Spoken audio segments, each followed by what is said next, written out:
Minutos van.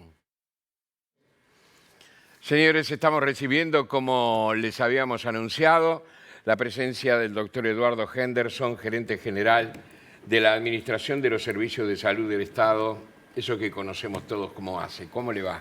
Muy bien, ¿ustedes? Buenas noches. Nosotros muy bien, y usted muy movido esta semana. Muy movido, por suerte. Luego del lunes hemos podido dormir y descansar, retomar el sueño habitual, ya es otra cosa. Ya es algo. Estamos haciendo alusión, por supuesto, a la inauguración del Hospital del Cerro, que va a atender a algo así como 150.000 usuarios, ¿verdad? 150.000 usuarios de ACE. ¿Está bien la cifra? Está bien. El tema fundamental fue uno de los problemas que cuando empezamos en esto, empezamos en agosto 2020, el doctor Cipriano lo larga a la prensa y empezamos a estudiar todo para presentarlo en la primera que tuvimos en el Parlamento de la Ley de Presupuesto del año 2020. El primer problema era definir Cerro. Solo Cerro tenemos 67.000 usuarios. Pero sí. ¿Qué pasa? Es Cerro, Tomkinson, Santa Catalina, claro. Paso de la Arena, es Casabó. decir, Casabó, todo lo que está alrededor, entonces prácticamente se duplica esa cifra. Se llega a los casi 150.000. Pero más o menos estamos hablando de 200 a 220.000 personas que viven en el Cerro, donde no hay Cerro y esas otras zonas que usted dijo. Exactamente, donde no hay otro centro hospitalario. ¿En cuánto va a descomprimir digamos que la actuación del Centro Coordinador del Cerro? Bueno, hubo un periodo en el cual se estudió ese tema y se llegó a la conclusión de unificarlo. El centro del Cerro, el Centro de Salud del Cerro, se vota por directorio de que pasa a formar parte del Hospital del Cerro. Entonces el equipo de gestión pasa a ser el equipo de gestión del hospital y del centro de salud. Y nosotros fuimos con la Federación de Funcionarios de Salud Pública a una asamblea a explicarle a todos los funcionarios del centro de salud que ellos tenían la opción de aceptarlo o no, porque era salir de la relación de dependencia que tienen con la RAP, la Red de Atención Primaria, que era de donde dependía el centro de salud, a un hospital. Prácticamente todos, o sea, solamente 2 o 3 que no vivían más en el Cerro y se habían mudado, todos aceptaron.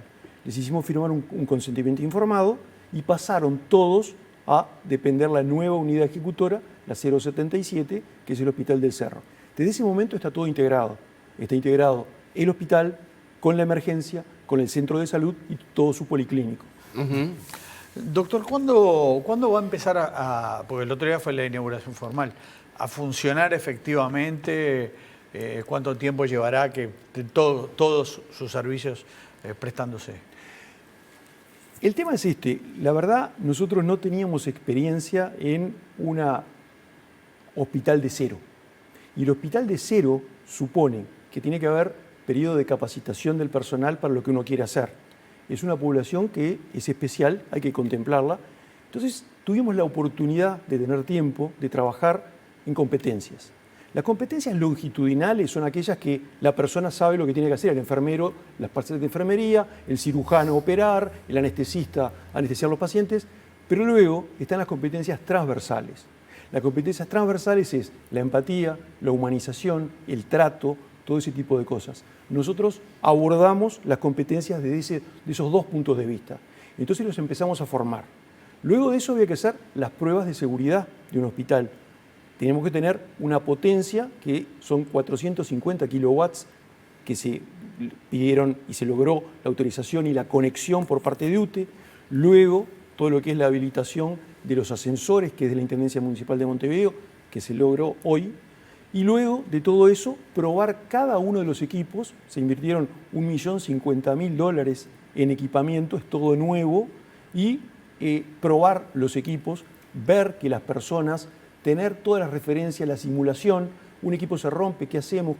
¿Qué es lo que ocurre si hay un corte de luz? Hay un equipo electrógeno, probar el equipo electrógeno, que da la potencia como para cubrir todo el hospital y todo lo que esté, si están operando, los pacientes que están internados, el laboratorio, absolutamente todo. Bueno, ¿y cuándo? Entonces, ¿cuándo sería? Bueno, en principio nosotros estimamos que ya en próximos días, en muy pocos días, ya comenzamos con internación de pacientes y muy probablemente la semana próxima ya empecemos con intervenciones y ya va a ser en forma progresiva, pero eso es lo que está previsto. Bien, Henderson, con el anuncio de la construcción del hospital y también con el anuncio de la inauguración, aparecieron algunas críticas sobre la pertinencia de construir un hospital justamente en esa zona de Montevideo. Si le parece, repasamos algunas y va contestando. Por ejemplo, a ver, se dice que a ese hospital y en esa zona llegan muchos heridos de bala, ¿no? Periódicamente, que hay que atenderlos rápidamente.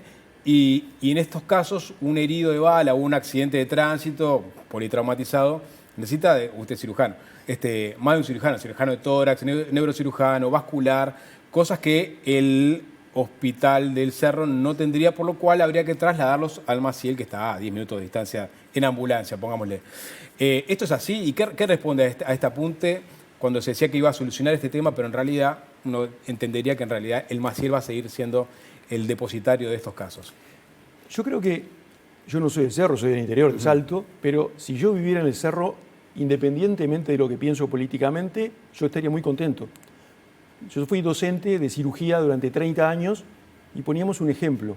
Si un día hacen un atraco a la iglesia de un lugar y resultan heridos de bala el cura, un vecino que salió a defenderlos y los dos atracadores, y van los cuatro a un hospital, ¿a quién atiende primero? Todos tenían la tendencia a decir al cura del vecino. Y no, un médico lo que hace es evalúa y lo que trata de hacer es salvar la vida al que está más grave. Eso es lo primero.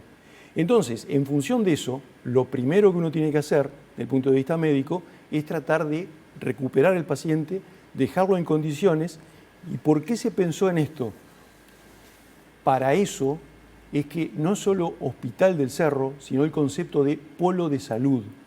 El polo de salud incluye la asistencia que ya tenía el centro de salud, que estaba asociado al hospital, la emergencia y también una base de salida del SAME 105, que va a contar con 5 ambulancias especializadas, de las cuales 4 son de adulto y una es pediátrica. Es decir, que todo lo que se puede resolver ahí se resuelve.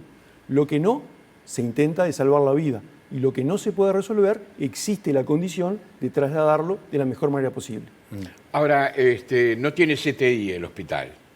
Y uno piensa, por ejemplo, en un accidentado o en una operación realmente compleja, que necesita seguramente el tratamiento en el CTI o en la UCI, como también se le llama. Esto significa que hay que trasladarse en ambulancia, como decía recién Diego, hasta el Hospital Maciel. ¿Va a ser así? ¿Seguramente ese va a ser el destino? Es probable, pero yo lo que les quiero decir es lo siguiente. Nosotros pensamos en construir un hospital para resolver los problemas actualmente. Es muy probable, y eso depende de quién nos siga luego de que terminemos este periodo, de qué es lo que se piensa hacer. Si nosotros siguiéramos, probablemente ya está pensado que iba a tener un tomógrafo, probablemente o se pueda aumentar el número de camas o se pueda poner un CTI. O sea que, es decir, que es un proyecto progresivo y que tiene mucha elementos que se pueden ir agregando a lo que ya tenemos. Hoy por hoy hay una asistencia ya sin el hospital de aproximadamente 300 pacientes por día en la emergencia, donde hay heridos de bala, probablemente más que en otros lugares. 300 pacientes por día, les quiero decir que es más que lo que ve la puerta del Hospital Maciel, la puerta del Hospital Pasteur, solamente superada por el Pereira Rosell, que son 2 hospitales en uno, pediátrico y gineco-obstétrico.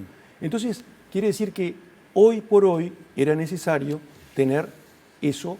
Creo que un poco estas preguntas van hacia el lado de por qué no reforzar la infraestructura y recursos humanos del Maciel, ¿no?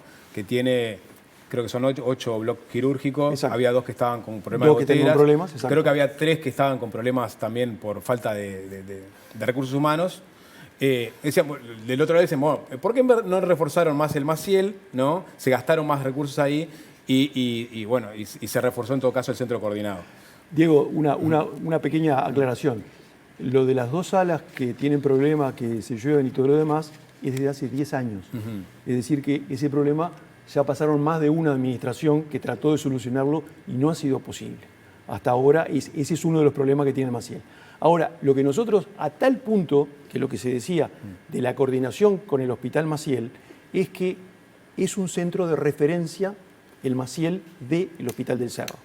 A tal punto que nosotros ya en la próxima sesión de directorio nosotros vamos a presentar la propuesta de que haya un equipo de coordinación de los traslados. Es decir, que no solo al Hospital Maciel, sino que, por ejemplo, en este momento tenemos intentos de autoeliminación, muchos, problemas psiquiátricos, problemas con consumo problemático de sustancias.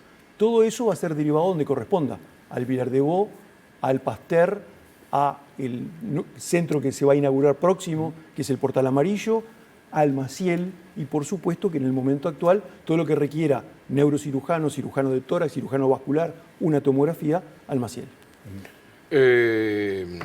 La pregunta sería, por ejemplo, si las operaciones van a ser de relevancia, de gran importancia en ese lugar. O casos menores, por ejemplo, apendicitis o... ¿Qué tipo de operaciones se van a poder hacer? Está Porque pensado, entre otras cosas no va a haber algunos especialistas, como decía Diego, ¿no? Sí. Está pensado exactamente para que no solo que se haga todo tipo de cirugías, sino incluso cirugía coordinada. Es decir, que como funciona un policlínico, como hay cirugía policlínica de cirugía en el lugar, pueden haber operaciones que se coordinen, que son lo que se llama cirugía mayor ambulatoria, es decir, vesículas, una hernia, patología no rectal benigna, varices, ese tipo de cosas permite que los vecinos no tengan que irse a un hospital que está ubicado mucho más lejos porque se pueden operar y resolver en el propio centro. Es decir, que en la medida de lo posible se va a operar tanto cirugía de coordinación como cirugía de urgencia. Una cortita y pasamos a otro tema, Sí. que es una cita de una declaración que realizó el presidente de la Sociedad de Anestesiología del Uruguay, Germán Reta, hoy en Búsqueda, que tiene un poco que ver con esa pregunta macro de si es un tema de gestión y si hay que apuntalar más los centros existentes o hay que crear nuevos centros más descentralizados. Seguramente haya como discusiones ahí. Pero él dijo, esto no fue algo muy organizado, no hubo gran planificación, no sé si hay necesidad real tampoco, no se puede hacer un kiosco en cada barrio con enclaves problemáticos. Bueno, dejando de lado que tengo una excelente relación con Germán, sí, hemos discutido con él, lo invitamos al cerro, él conoció el cerro, lo vio, los cuestionamientos que se le hizo, que él nos hizo, era por ejemplo el tema de CTI, el tema de los traslados, que lo discutimos, que justamente hay 5 bases, o sea, una base con 5 ambulancias para los traslados que sean necesarios, y bueno, discrepamos, lógicamente uno quisiera empezar con una clínica Mayo en cada lugar, pero lo que podemos hacer es un hospital de tipo H2, que creo que se adapta a las necesidades que tenemos en el momento actual. Pasamos a otros temas, ¿Cómo no? porque hay varias cosas, ¿no? Nos quedamos con preguntas a propósito del Hospital del Cerro, pero hay otras cosas que tienen actualidad y que están conectadas con ACE. ¿En qué punto está concretamente lo que ACE llamó irregularidades constatadas en el Hospital Maciel? Bueno, ese es un tema en el cual no le puedo adelantar mucho, no me puedo ir de tema porque está justamente en jurídica y está dentro de lo que es el sumario. ¿Ah? Todavía no se tomó resolución al respecto. Es decir, el sumario concluyó, pero el directorio todavía no tomó conocimiento, dado que cuando llega un expediente de este tipo, lo que hace cada uno de los directores, yo lo digo porque yo soy, digamos, el 6º integrante de esas sesiones de directorio, porque los 5 directores y estoy yo como, digamos, con voz pero sin voto. Entonces lo que hacen los directores es pedir para estudiar los expedientes. No hemos tenido, como tienen otros lugares, expedientes electrónicos. Entonces van estudiando uno por uno y lo van pasando a cada uno de ellos. En eso está en este momento. Ya está la resolución jurídica y resta la definición del directorio. ¿Nada más que eso puede decir? Bueno, que sí, que hubo irregularidades, eso sí, eso ya se sabía. Y bueno, el tema es la decisión del directorio que el directorio tomará con respecto a los responsables, que están señalados en el sumario. ¿Cuánto hace que se está trabajando concretamente con este tema? Y hace 1 año, 1 o 2 años, exactamente. Sí, sí. A veces somos lentos, ¿no? Porque supongo que los involucrados también deben tener, más que nada, el deseo de que esto se resuelva rápidamente. Jorge, el tema es tan así de que la ley marca de que el periodo en el cual pasa una persona a sumario son 6 meses, en el caso de que haya separación del cargo y retención de 50% de haberes, que son muchos, y si no hay una resolución, se reintegra a sus tareas. Es decir, que nosotros tenemos varios funcionarios que han sido destituidos por directorio, pero tiene que pasar por la oficina civil a ratificar la destitución. Y eso puede demorar otros 6 a 1 año más. Y el funcionario sigue trabajando hasta que venga La resolución. la resolución final. O sea que es bastante complicado. ¿Cuánto falta para eso, digamos? En este caso. Para el caso del Maciel, Sí, sí. yo pienso que va a ser en muy poca, alguna semana. Ajá, ajá. Hay muchas cosas para sacar una radiografía de la salud. Pero uno de los temas que siempre se habla es los tiempos de espera para las, digamos, operaciones, sobre todo de urgencia, ¿no? ¿Estamos bien en ese tema? Operaciones de urgencia sí, y les puedo decir comparativamente con la pandemia. La pandemia nos marcó algo. En pandemia, las operaciones de coordinación bajaron un 50%, que era lo lógico. Sin embargo, las cirugías de urgencia se mantuvieron exactamente en el mismo nivel que prepandemia. Las de urgencia sí, lo que hay es que está perfectamente normatizado por el Ministerio de Salud Pública que existen 2 tipos de cirugías, las postergables y las no postergables. Para las postergables, que puede ser algo que no comprometa la vida y que no sea urgente, un cálculos en la vesícula, una hernia, algo así, son hasta una vez que está el diagnóstico, una vez que está la valoración, son 180 días. Las no postergables son aquellas o que tienen urgencia, pero la urgencia puede ser también oncológica, o un paciente que tiene cálculos en la vesícula, pero ha tenido varios episodios agudos que llevan a que la operación se tenga que hacer antes. Esos son 30 días.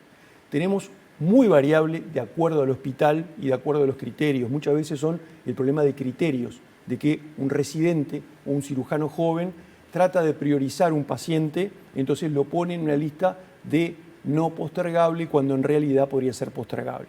El equipo de dirección de cirugía de ACE ya tomó conocimiento del tema y está trabajando para tratar de regularizar y protocolizar todo. ¿Hay incentivos para que los profesionales, cirujanos, vuelvo a los cirujanos, se queden en los centros de mayor actividad? No sé si me explico. Hay lugares en donde hay intensa actividad quirúrgica, ¿no? Y en otros, bueno, dicen, no, vea que este destino vas a estar más tranquilo, vas a cobrar lo mismo, pero vas a trabajar menos. ¿Cómo se incentiva para que digamos, la gente se quede en los lugares donde hay mayores desafíos? Por regla general es natural. Yo personalmente, en mi formación quirúrgica, trataba de ir a hospitales donde hubiera mucho, porque justamente tener mayor volumen y mayor... Por el acto... Por el hecho de aprender cuando uno tiene más volumen. Y por el pago por cirugía, me imagino también. ¿No? Bueno, eso yo soy de una época en la cual no se pagaba. Ahí está. O sea, lo nuestro era totalmente personal, pero sí, es cierto, existe el pago por cirugía, pero no se olviden que el pago por cirugía es para pacientes de ACE, pero por ejemplo, Hospital Maciel, Hospital Pasteur, Pereira Rosell mismo, tienen muchos que son docentes y los docentes no cobran incentivo por operación, Claro. cobran solo el de ACE. ¿Y cómo se incentiva para que se queden en los lugares donde se los necesita más? Por regla general eso es mixto, hay un trabajo conjunto entre tanto ACE como la Facultad de Medicina tratando de hacer, hay unidades que se llaman unidad docente asistencial que trata de favorecer desde el punto de vista económico la remuneración de las personas para que eso sea algo más rentable.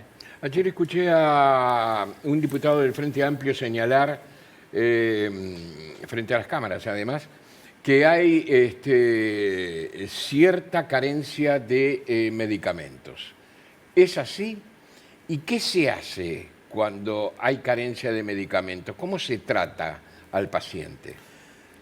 Sí, el tema es que muchas veces lo que ocurre es que la carencia de un medicamento se ve tanto a nivel público como privado.